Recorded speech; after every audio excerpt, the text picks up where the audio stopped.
Hey, Walter here with your European session update. You can see that the Kiwi took a pretty good fall.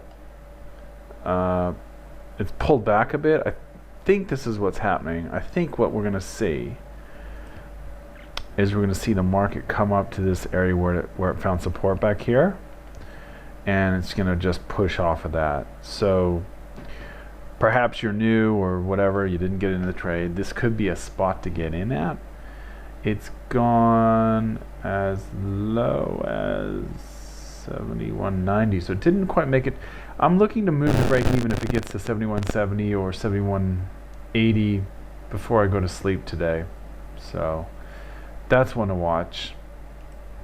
Remember, this was the daily almost kangaroo tail, and the candle, the trigger candle's right here. It broke 2 days ago or yesterday, and then today it's gone a little bit lower. 73.75 is still the stop, and 72.73 was the entry. Looking for 71.20 and 70.40. So that's that. Never mind all this jumbled up stuff over here. Okay. All right, let's keep moving here. Okay, Euro Swiss. All right, let's talk about Euro Swiss.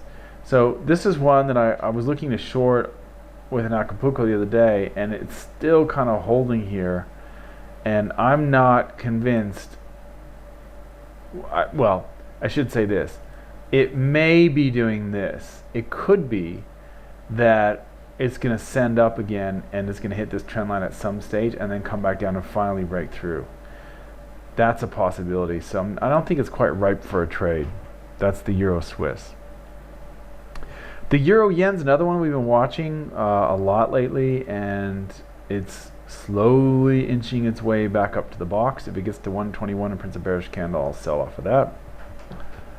The Aussie Cad is in a box now. We talked about there's a potential squeeze play on the Aussie Cad, but now it's looking more like a... That's really weird. That was the Pound Swiss. So Pound Swiss is now on that trend line that we were looking at before. It may fall from here. It's also a horizontal, happens to be a horizontal resistance level as well, but it hasn't really printed a bearish candle just yet. Where is the Aussie Cad? There's a pound. Oh, the Aussie Cad's right here. Okay, so Aussie Cad was out of the box, came back up. It's right back up in the box, so we don't have the last kiss sell signal on there because it jumped back up. Just recently, actually, it just did that. Not too long ago on the Aussie. You can see it right here too. Just went whoom. So it's looking like we're kind of gonna get a okay, I gotta get rid of all this stuff. It's driving me nuts. It's looking like what's happening is today we're gonna get that bounce that I was talking about. So this is the blast off, the pullback, and the bounce may come with a nice big bullish candle today, which means I'd look probably not tomorrow, probably next week to get into an entry on that if everything lines up, you know, for Tuesday. So we need that strong bounce candle today, basically, on that one. Aussie Yen's also in a box. This big, huge box hasn't broken out of the down of the lower edge of the box yet, so that one's not ready either.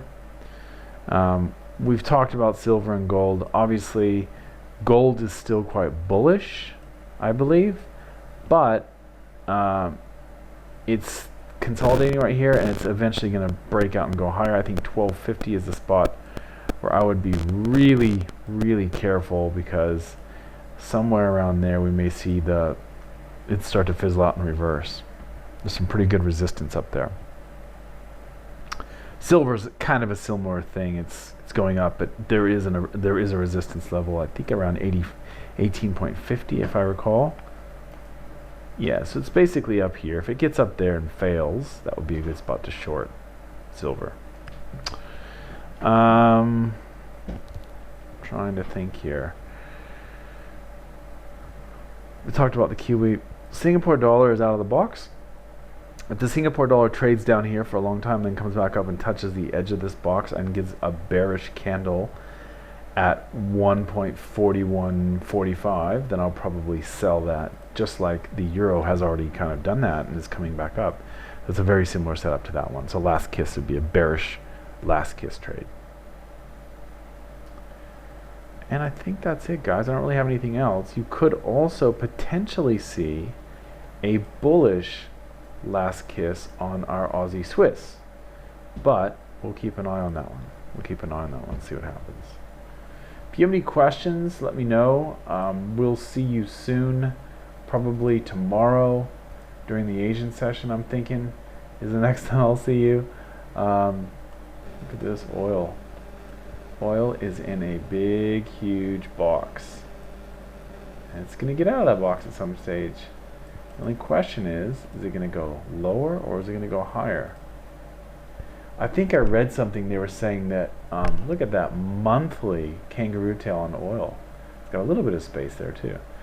I think someone was saying that everyone's really bullish oil now. So it may be at the point where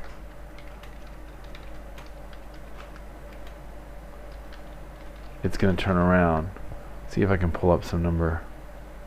Here we go. I'm going to pull it up from IG Markets for you. Let's see if I can get that. Okay. 55% are long. Okay, that's not really. Nah. 69% are long gold. I thought it was a little bit stronger than that. But, okay. So it's not really that impressive. They were saying that you know, everyone was long oil, so the guy was talking that maybe we might see a top here. Either way, I think the safest thing to do here, if you do go long or short, I would wait for it to break out and then bounce, so on the upside or on the downside. Okay? Let me know if you have any questions. I wish you very happy trading, and we'll see you soon. Bye.